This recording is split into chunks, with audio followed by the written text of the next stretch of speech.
আমি 3টি দোয়ার কথা আপনাদেরকে শুনাই। কোরআনে কারিমে সেগুলোর উল্লেখ করে আল্লাহ তাআলা আবার সাথে সাথে সার্টিফিকেট দিয়ে দিয়েছেন এবং বলেছেন এই দোয়াগুলো আমার নেককার বান্দারা আমার কাছে করেছে, আমি সেগুলোকে মঞ্জুরও করে দিয়েছি। সেই রকম 3টা দোয়া আমরা যদি আমাদের জীবনে পাঠ করি, জীবনের সকল সমস্যার জন্যই কিন্তু এই 3টা দোয়া ঘুরে ফিরে আমাদের প্রযোজ্য হবে। সেগুলো দিয়ে যদি আল্লাহর কাছে দোয়া করেন তাহলে সেই দোয়া কবুল হওয়ার সম্ভাবনা অনেক বেশি। এটা গুলি মিস হলে মিস হয় না ভাই। এই 3 দোয়ার পরে আল্লাহ বলেছেন তার বান্দাদের এই দোয়ার পরে ফাস্তাজাবনা আলা, আল্লাহ তাআলা তাদের দোয়া কবুল করেছেন। অতএব কোরআনে কবুল হওয়া ফরম্যাট এই 3টা দোয়া যদি আমরা করি, জীবনের সকল সমস্যায় কোরআন বর্ণিত দোয়া আমরা আল্লাহর কাছে করার সুযোগ পেলাম।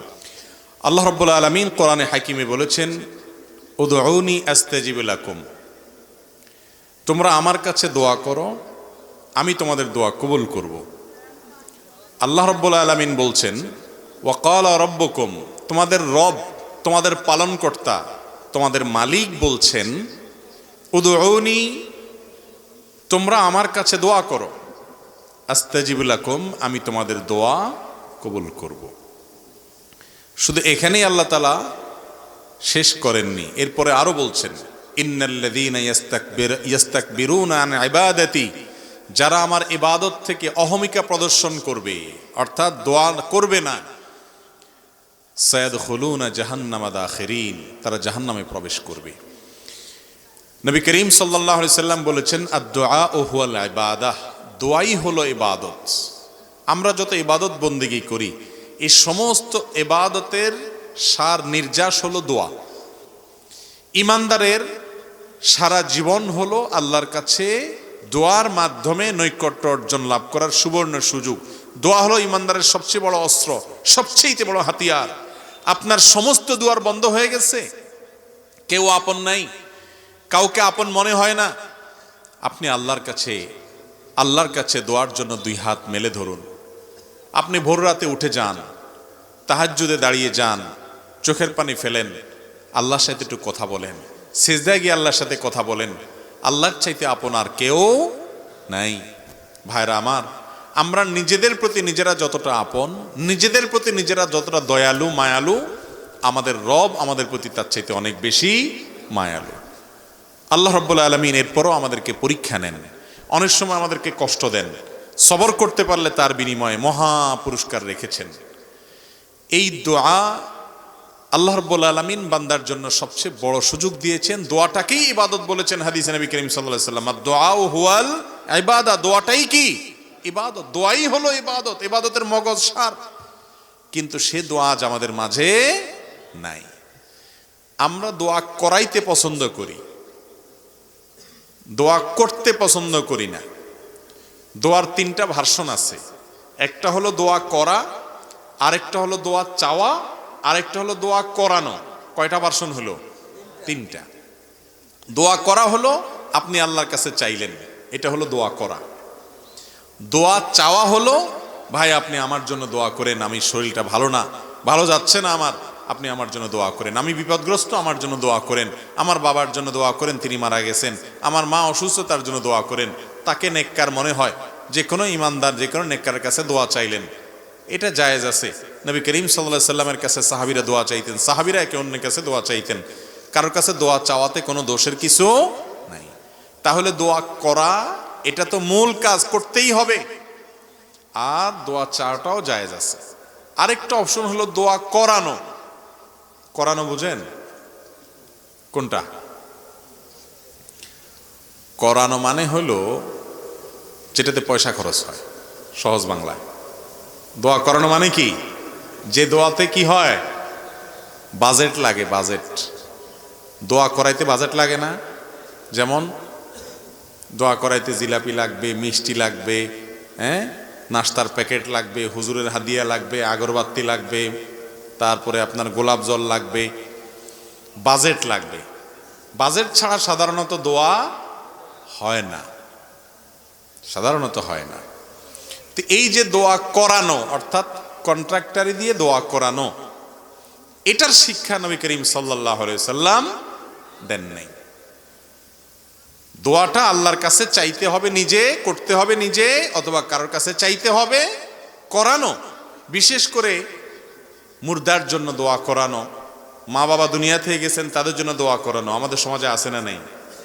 শুধু আছে নাকি, এমন শক্তভাবে আছে যে নামাজ পড়ুক আর না পড়ুক, মা বাপ মারা গেলে দোয়াটা করাইতে মিস করে না। ঠিক না বে ঠিক? নামাজ পড়ার গুরুত্ব বেশি না দোয়া করানোর গুরুত্ব বেশি? দোয়া করাইলে হুজুরের লাভ, আমাদের লাভ, ঠিক আছে, কিন্তু আপনার কি লাভ? আপনার কি লাভ? বিশেষ করে আপনার মৃত মা বাবার জন্য দোয়া করে, মুর্দার জন্য দোয়া করে, আর খেরাতে পরকালীন কোনো বিষয়ের জন্য দোয়া করে টাকা নেওয়া সারা দুনিয়ার উলামাদের ঐক্যমতে জায়েজ নাই। তাহলে এই নাজায়েজ পদ্ধতিতে দোয়া করাইলে সে দোয়া কি কবুল হবে নাকি উল্টা গুনাহ হওয়ার সম্ভাবনা আছে? কিন্তু আমাদের সমাজে সেটা খুব বেশি সুপ্রতিষ্ঠিত। ঠিক না বে ঠিক?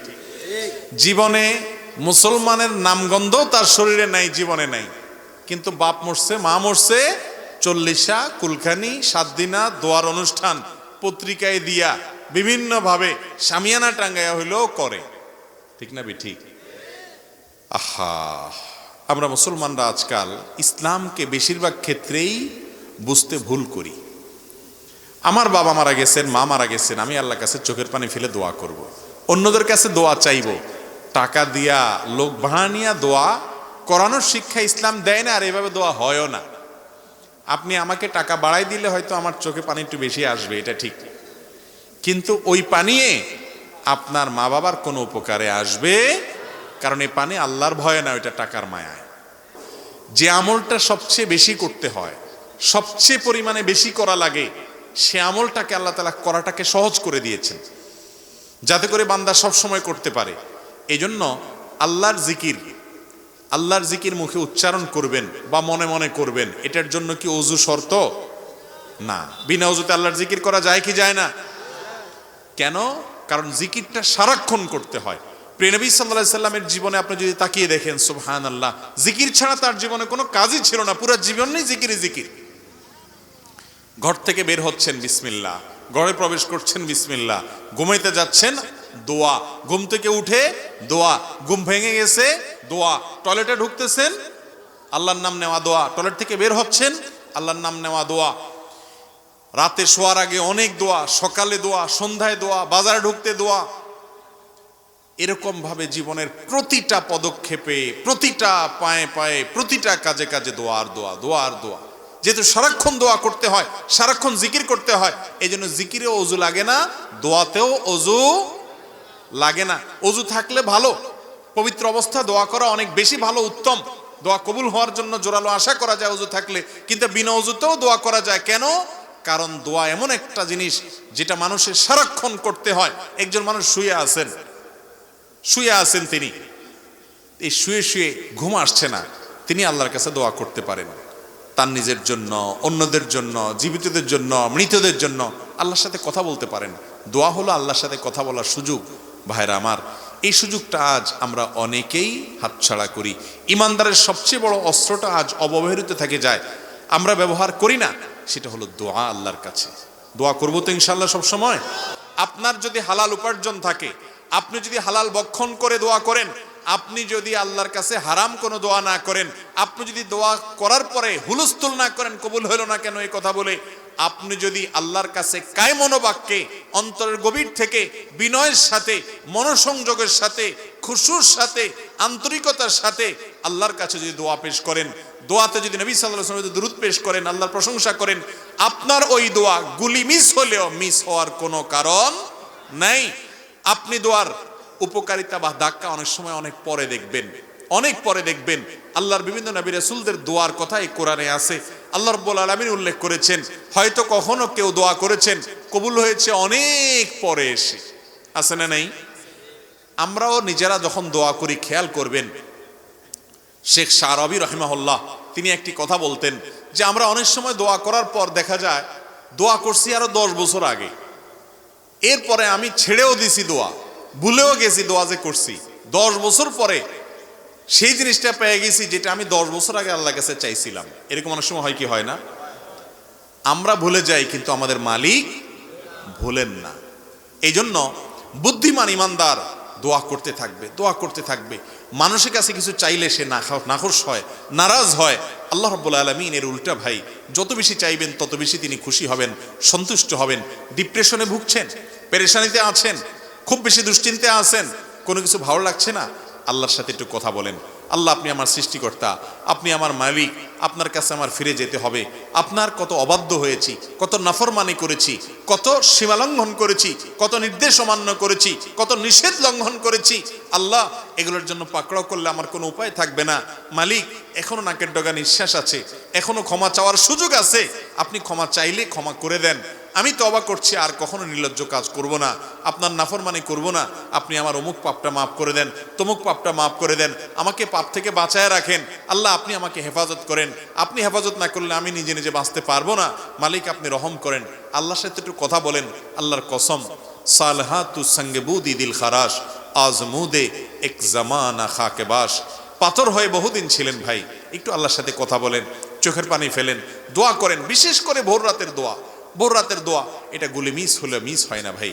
ডক্টর খন্দকার আব্দুল্লাহ জাহাঙ্গীর রহমাল্লাহর এক বক্তব্য বলছিলেন যে আল্লাহর এক বান্দা ঢাকা শহরে তার একটা বড় দামি জমি অ্যাসেট আছে, এই অ্যাসেটটা কেউ বেদখল করে রাখছে, ঝামেলা করছে, কোনোভাবে সমাধান করতে পারছেন না। বিভিন্ন জায়গায় গেছে, তাবিজ কবজ অনেক কিছু অনেকে দিচ্ছেন, কিন্তু উপকারে আসে নাই। তো স্যার রহমাহুল্লাহর বক্তব্যে বলেছেন যে আমার কাছে একবার এসে বলেছেন যে আপনি একটু বলেন তো কি আমল করব। তো স্যার তাকে শিখাই দিলেন যে আপনি তাহাজ্জুদের সময় উঠবেন, আল্লাহর কাছে সুন্দর করে দুই রাকাত করে লম্বা সময় নিয়ে ধীরে ধীরে রুকু সিজদা বড় করে করে আপনি একটু নামাজ পড়বেন। এরপর তাহাজ্জুদের পরে আল্লাহর সামনে হাত তুলে চোখের পানি ফেলে নিজের অসহায়ত্বের কথা স্বীকার করে, আল্লাহ, আমার কেউ নাই, আমার কোনো বড় পাওয়ারফুল ব্যক্তি নাই, বড় কোনো হ্যালো বলার লোক নাই, পয়সা কড়ি নাই, গায়ের জন্য নাই। আল্লাহ, আমি দুর্বল, কিন্তু আমি আপনার গোলাম, একটা পরিচয় আমার আছে, আপনি আমার মালিক, আপনি আমাকে হেফাজত না করলে কেউ করেন না। একটু ভালো করে দোয়া করেন, চোখের পানি ফেলেন, সেজদায় গিয়ে লুটিয়ে পড়ে আল্লাহর কাছে দোয়া করেন। আকরাবু মা ইয়াকুনুল আবদু মির রাব্বিহি ওয়া হুয়া সাজিদ। বান্দা সবচেয়ে আল্লাহর কাছে যেতে পারে যখন সেজদায় চলে যায়, ওই জায়গায় গেলে দোয়া করেন। লোকটা সেভাবে দোয়া করলেন। স্যার রাহিমাহুল্লাহ তার বক্তব্যে বলেছেন যে কিছুদিন পরেই সে লোকটা আমার কাছে এসে বললেন যে আল্লাহ রাব্বুল আলামিন আমাকে অলৌকিকভাবে, অবিশ্বাস্যভাবে আমাকে আল্লাহ তাআলা আমার এই বিপদ থেকে উদ্ধার করে দিয়েছেন এই দোয়ার মাধ্যমে। আমরা দোয়া করব না আল্লাহর কাছে ইনশাআল্লাহ? দোয়া আজকে বিদায় হয়ে গেছে ভাই, দোয়া আমরা এখন আর করি না। উঠতে বসতে মুখে দোয়া তো পড়বই, আর বিশেষভাবে আল্লাহর কাছে লম্বা সময় নিয়ে একটু কথা বলবো। প্রতিদিন একটা বার অন্তত আল্লাহর সাথে একটু কথা বলতে হবে। চেষ্টা করবো না আমরা সবাই ইনশাআল্লাহ? আল্লাহ তাআলা আমাদের সবাইকে তৌফিক দান করুন। দোয়ার ক্ষেত্রে কোরআন এবং হাদিস যে ফরম্যাট শিক্ষা দিয়েছে, সেই ফরম্যাটের দোয়াগুলোকে আপনি যদি করেন সবচেয়ে বেটার, সবচেয়ে উত্তম, কবুল হওয়ার সবচাইতে বেশি সম্ভাবনা। কারণ এই ফরম্যাটটা স্বয়ং আল্লাহর পক্ষ থেকে প্রাপ্ত, রাসূল আকরাম সাল্লাল্লাহু আলাইহি ওয়াসাল্লামের তরফ থেকে প্রাপ্ত। নবীজির সেখানে দোয়াগুলো বেশি বেশি পড়বেন। আমরা অনেক সময় দেখি বিভিন্ন ওজিফার বই পড়ে অনেক মহিলারা, মা বোনরা, দাদি চাচিরা, অনেক মুরব্বীরা। এই সমস্ত ওজিফার বইতে যেসব দোয়া লেখা আছে, এই দোয়াগুলো না কোরআনে বর্ণিত না হাদিসে বর্ণিত। এমনিতে যে কোনো ভাষায় দোয়া করা যায়। আপনি আল্লাহর কাছে বাংলা দোয়া করলেও আল্লাহ কবুল করবেন। আপনার মনে মনে কি বলছেন সেটাও আল্লাহ তাআলা বুঝেন। ওই হুজুর দোয়ার মায়ের পেজ বুঝে আপনি বুঝেন না, তারপরও আল্লাহ তাআলা আপনার দোয়া কবুল করবেন।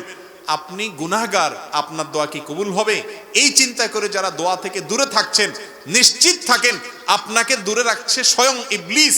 কারণ ইবলিস জানে দোয়ার মাধ্যমে আপনি পাতাল থেকে আকাশে উঠে যাবেন, দোয়ার মাধ্যমে আপনি জাহান্নামী থেকে জান্নাতি হবেন, দোয়ার মাধ্যমে আপনার সাথে আল্লাহর সম্পর্ক গাঢ় হবে, দোয়ার মাধ্যমে আপনার ঈমান মজবুত হবে, দোয়ার মাধ্যমে আপনার ইবাদত প্রকৃত অর্থে ইবাদত হবে। এই জন্য ইবলিস আপনাকে দোয়া থেকে দূরে রাখানোর জন্য, দোয়া থেকে মাহরুম করার জন্য, বঞ্চিত রাখার জন্য আপনাকে নিরাশ করে দেয়। বলে যে না, তোর দোয়া কি কবুল হয়? এত পাপ করছস, এত গুনাহ করছস, তোর দোয়া কি কবুল হবে? এরকম ইবলিস বলে কি বলে না? দোয়া করার ক্ষেত্রে কোরআন যে দোয়াগুলোর কথা বর্ণনা করেছে, বিভিন্ন নবীদের দোয়ার কথা কোরআনে আছে যে তারা এই ভাষায় দোয়া করেছেন, এই শব্দে দোয়া করেছেন, এই কথাগুলো দিয়ে দোয়া করেছেন। আল্লাহ রাব্বুল আলামিন সেগুলোর উল্লেখ করেছেন। সেগুলো দিয়ে যদি আল্লাহর কাছে দোয়া করেন, তাহলে সেই দোয়া কবুল হওয়ার সম্ভাবনা অনেক বেশি। ঠিক তেমনি ভাবে নবী করিম সাল্লাল্লাহু আলাইহি সাল্লাম যে দোয়াগুলো শিক্ষা দিয়েছেন, সকাল সন্ধ্যা সেগুলো পড়বেন, রাতের ওজিফা হিসাবে সেরকম হাদিসে বর্ণিত দোয়াগুলো পড়বেন, ওইগুলো কবুল হওয়ার সম্ভাবনা অনেক বেশি। আর ওজিফার কোনো দোয়া যদি থাকে, সেগুলোর অর্থের মধ্যে খারাপ কিছু যদি না থাকে, পড়তে পারেন, কিন্তু আপনার সামনে এ ক্লাসের সুযোগ আছে কোরআনের দোয়া, হাদিসের দোয়া, যেটা কবুল হয়ে গেছে অলরেডি, সেগুলো কবুল হওয়া দোয়াগুলোকে আপনি বেশি বেশি পাঠ করবেন, সেটা হলো অধিক বুদ্ধিমানের কাজ। আমি 3টি দোয়ার কথা আপনাদেরকে শুনাই। কোরআনে কারিমে সেগুলোর উল্লেখ করে আল্লাহ তাআলা আবার সাথে সাথে সার্টিফিকেট দিয়ে দিয়েছেন এবং বলেছেন এই দোয়াগুলো আমার নেককার বান্দারা আমার কাছে করেছে, আমি সেগুলোকে মঞ্জুরও করে দিয়েছি। সেই রকম 3টা দোয়া আমরা যদি আমাদের জীবনে পাঠ করি, জীবনের সকল সমস্যার জন্যই কিন্তু এই 3টা দোয়া ঘুরে ফিরে আমাদের প্রযোজ্য হবে।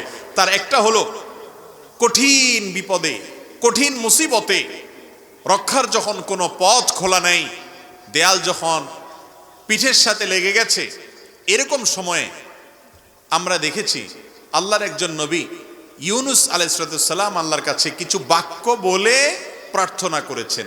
আল্লাহ তাআলা তাকে বিপদ থেকে উদ্ধার করেছেন। কি দোয়া ছিল সেটা? ফানাদা ফিজ জুলুমাত, মাছের পেটে থেকে, অন্ধকারের মধ্যে থেকে, যেখানে মৃত্যু সুনিশ্চিত, সেই জায়গায় তিনি সেই অবস্থায় আল্লাহর কাছে দোয়া করেছেন, আল্লাহ ইলাহা ইল্লা আনতা সুবহানাক ইন্নী কুনতু মিনাজ জালিমিন। দোয়া করে বলেছেন, আল্লাহকে আহ্বান করে ডেকে বলেছেন, ও আল্লাহ, লা ইলাহা ইল্লা আন্ত, আপনি ছাড়া কেউ সত্যিকারের মাবুদ নেই, ইন্নী কুনতু মিনাজ সুবহানাক, আপনার পবিত্রতা বর্ণনা করছি, ইন্নী কুনতু মিনাজ জালিমিন, আমি হলাম জালিমদের অন্তর্ভুক্ত, আমি নিজের প্রতি নিজে অবিচার করেছি, আমি নিজে ভুল করেছি। আল্লাহর কাছে এই দোয়া করে, এই বাক্যগুলো বলে আল্লাহর কাছে দোয়া করেছেন কে? ইউনুস আলাইহিস সালাম। লা ইলাহা ইল্লা আনতা সুবহানাকা ইন্নী কুনতু মিনাজ জালিমিন। আল্লাহ তাআলা এই দোয়া উল্লেখ করার পর বলছেন, ফাস্তাজাবনা লাহু ওয়া নাজ্জাইনাহু মিনাল গাম। এই দোয়া করার পর আমি তার ডাকে সাড়া দিয়েছি, ইউনুসের ডাকে সাড়া দিয়েছি এবং তার বিপদ থেকে তাকে উদ্ধার করেছি। এর পরের অংশটা বেশি গুরুত্বপূর্ণ আমাদের জন্য। এরপরে আল্লাহ বলছেন, ওয়াকাযালিকা নুনজিল মুমিনিন, যেভাবে ইউনুস আলাইহিস সালামকে রক্ষা করেছি, একইভাবে ঈমানদারদেরকে, কিয়ামত পর্যন্ত আগত ঈমানদারদেরকে বিপদ থেকে রক্ষা করব এই দোয়ার মাধ্যমে। কোন দোয়ার মাধ্যমে? দোয়া ইউনুসের মাধ্যমে। যে কোনো বিপদে পড়ে গেছেন, কোরআনে বর্ণিত কবুল হওয়া দোয়া, নিশ্চিত আল্লাহর কাছে গ্রান্টেড কবুল হওয়া দোয়া, আল্লাহর নবীর দোয়া আল্লাহ কবুল করেছেন, সেটা আল্লাহ জানিয়েও দিয়েছেন। আবার ঈমানদার বান্দারা করলে সেটাও কবুল করবেন, ওয়াদা করেছেন। শুধু তিনি ওয়াদা করছেন তা নয়, নবী করিম সাল্লাল্লাহু আলাইহি সাল্লাম বলেছেন, আল্লাহর কোন বান্দা যখন ইউনুস আলাইহিস সালাম এর দোয়া লা ইলাহা ইল্লা আনতা সুবহানাকা ইন্নী কুনতু মিনাজ জালিমিন, এটা মূলত আল্লাহর প্রশংসা মাখা একটা বাক্য, যেটার মাধ্যমে দোয়াও লুকায়িত আছে, আল্লাহর কাছে প্রার্থনা আছে এর মধ্যে অন্তর্নিহিতভাবে। এই বাক্যের মাধ্যমে যে ব্যক্তি দোয়া করে, নবী করিম সাল্লাল্লাহু আলাইহি সাল্লাম বলেছেন, সে দোয়া কবুল না হয়ে পারে না। তাহলে যে কোনো বিপদ আপদে কোরআনের একটা কবুল হওয়া দোয়া আপনি পাঠ করতে পারেন, সেটা হলো ইউনুস আলাইহিস সালামেরটা। সেই বাক্য হলো আল্লাহকে ডেকে বলবেন, ও আল্লাহ, লা ইলাহা ইল্লা আন্ত সুবহানাকা ইন্নী কুনতু মিনাজ জালিমিন। মানুষের জীবনে আরেকটা বড় সমস্যা হলো অসুখ বিসুখ, দুরারোগ্য ব্যাধি, এমন মুসিবত, এমন অসুখ, যে অসুখ থেকে আরোগ্য লাভের কোনো উপায় আমরা খুঁজে পাচ্ছি না। সাধারণ চিকিৎসা আমরা গ্রহণ করব, সুন্নাত। নবী করিম সাল্লাল্লাহু আলাইহি সাল্লাম বলেছেন, তোমরা চিকিৎসা গ্রহণ করো, রোগ হলে ঔষধ সেবন করো। আপনার কোনো দুষ্ট জিনের প্রভাব যদি আপনার মধ্যে হয়ে থাকে বলে প্রমাণিত হয়, তাহলে আপনি কোরআন হাদিসের আলোকে ঝাড়ফুঁক করেন, ঠিক আছে, এগুলা গ্রহণ করেন। তবে মূল কাজ ওই আসল জায়গায় দরখাস্ত করে রাখেন, কারণ মঞ্জুর হবে সেখান থেকে। আর সেটার জন্য আল্লাহ নবী আইয়ুব আলাইহিস সালামের একটা দোয়া আল্লাহর খুব পছন্দ হয়েছে, কোরআনে সেটা উল্লেখ করেছেন। ওনার দোয়াটাও আল্লাহ তাআলা কবুল করেছেন। তিনি কি বলেছেন? তিনি বলেছেন, আন্নী মাসসানিয়াদ দুররু ওয়া আনতা আরহামুর রাহিমিন। তার অসুখটা ছিল অনেক মারাত্মক অসুখ, অনেক কষ্টের অসুখ, যে অসুখের কারণে তার কষ্টের শেষ সীমানায় তিনি পৌঁছে গেছেন। এত কষ্ট, এত যন্ত্রণা, এত অসুখ, এটা থেকে রক্ষার জন্য তিনি বলেছেন, রব্বি আন্নী মাসসানিয়াদ দুর, ও আল্লাহ, আমার কষ্ট আমাকে পেয়ে বসেছে, কষ্ট পেয়ে বসেছে, আমার অনেক কষ্ট আল্লাহ, অনেক অসুখ। ওয়া আনতা আরহামুর রাহিমিন, অথচ আপনি সকল দয়ালুদের মধ্যে শ্রেষ্ঠ দয়ালু, অর্থাৎ আমার প্রতি রহম করেন। এটা বলার পর আল্লাহ বলছেন, ফাস্তাজাবনা লাহু ফাকাশাফনা বিহি মা বিহি মিন দুর। এই দোয়া করার পর আমি তার দোয়া কবুল করেছি এবং তার বিপদকে দূর করেছি। তাহলে অসুখ বিসুখ হলে আইয়ুব আলাইহিস সালামের দোয়াটা করবেন। সেটা কি? আন্নী মাসসানিয়াদ দুররু ওয়া আনতা আরহামুর রাহিমিন। তোমার রব্বি আন্নী মাসসানিয়াদ দুররু ওয়া আনতা আরহামুর রাহিমিন। হে আল্লাহ, আমার অসুখে পেয়ে বসেছে, অনেক কষ্ট হচ্ছে, আপনি আরহামুর রাহিমিন, আপনি সবচেয়ে বড় দয়ালু। মুস্তাদরাকে হাকিমে একটা বর্ণনা পাওয়া যায়, সেই বর্ণনা সম্পর্কে মুহাদ্দিসরা অনেকে দাঈফ বলেছেন, কিন্তু বর্ণনার যে মূল মর্ম সেটা ঠিকই আছে, বিশুদ্ধ বিভিন্ন হাদিসের আলোকে বর্ণিত, এই আয়াতের আলোকে বর্ণিত। তা হলো বান্দা যখন আল্লাহর কাছে হে আরহামুর রাহিমিন এরকম বলে এরপরে চায়, মনের চাওয়াগুলো পেশ করে, গোছায় বলতে না পারলেও আল্লাহ কবুল করবেন। আপনি কিছু না বলতে পারেন, শুধু কাঁদেন আর মনে মনে আল্লাহকে বলেন, আল্লাহ আলিমুম বিজাতি সুদূর, মনের খবর রাখেন, দোয়া কবুল হবে ইনশাআল্লাহ। নিজেরা দোয়া করতে হবে ভাই। আপনার ঘরবাড়ি উদ্বোধন করবেন, গাড়ি উদ্বোধন করবেন, যাই করবেন, সব কিছুতে ওই দোয়ার জন্য হুজুর ভাড়া করতে হবে, এই নির্দেশ কোরআন হাদিস কোথাও দেয় নাই। বরং আলেমদের কাছে দোয়া চাইবেন, ঠিক আছে, কিন্তু নিজের দোয়াটা নিজে আল্লাহর কাছে পেশ করবেন। চেষ্টা করবো না ইনশাআল্লাহ। আরেকটা দোয়া হলো নিঃসন্তান মানুষের দোয়া, সন্তান হচ্ছে না, আল্লাহর কাছে এই কষ্ট দূর করার জন্য আপনি দোয়া করলেন। তো কোরআনে একটা মকবুল মুস্তাজাব, আল্লাহর কাছে কবুল হওয়া গ্যারান্টেড দোয়ার নজির আমরা পাই। আল্লাহ নবী জাকারিয়া আলাইহিস সালাম তিনি আল্লাহর কাছে দোয়া করেছেন, কি বলে? ওয়া জাকারিয়া ইয নাদা রাব্বাহ রব্বি লা তাযারনি ফারদা ওয়া আনতা খায়রুল ওয়ারিসিন। আর জাকারিয়া আলাইহিস সালাম তিনি আল্লাহকে ডেকে বলেছেন, রব্বি, আমার রব, লা তাযারনি ফারদা, আমাকে একা রেখেন না, ছেলে নাই, মেয়ে নাই, নিঃসন্তান, এরকম একা রাখিয়েন না, ওয়া আনতা খায়রুল ওয়ারিসিন। আল্লাহর কাছে এরকম দোয়া করেছেন। আল্লাহ বলেছেন ফাস্তাজাবনা লাহ, এই দোয়া করার পর আমি তার দোয়া কবুল করেছি। ওয়া ওয়াহাবনা লাহু ইয়াহইয়া, এরপরে এই দোয়ার মাধ্যমে আমি তাকে ইয়াহইয়া নামক সন্তান দিয়েছি। তাহলে জীবনে যে কোনো কমন বিপদে, শত্রুতা, বিপদ, মুসিবত, দেয়ালে পিঠ ঠেকে গেছে, ইউনূস আলাইহিস সালামের দোয়া পড়বেন, লা ইলাহা ইল্লা আনতা সুবহানাকা ইন্নী কুনতু মিনাজ জালিমিন। আল্লাহকে ডেকে এগুলো বলবেন। আর অসুখ বিসুখ হচ্ছে, দুরারোগ্য ব্যাধি অথবা যে কোনো রোগ হয়েছে, ছোট হোক বড় হোক, আইয়ুব আলাইহিস সালামের দোয়া করবেন, আন্নী মাসসানিয়াদ দুররু ওয়া আনতা আরহামুর রাহিমিন। আর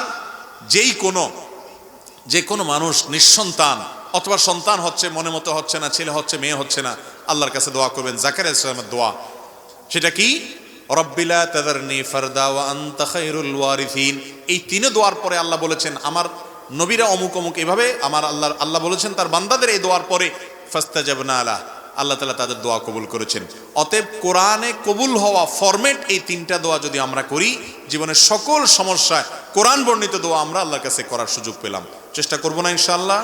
আল্লাহ তাআলা আমাদের সবাইকে কোরআন এবং হাদিসের আলোকে বিশুদ্ধ পদ্ধতিতে আল্লাহর কাছে দোয়া করার তৌফিক দান করুন।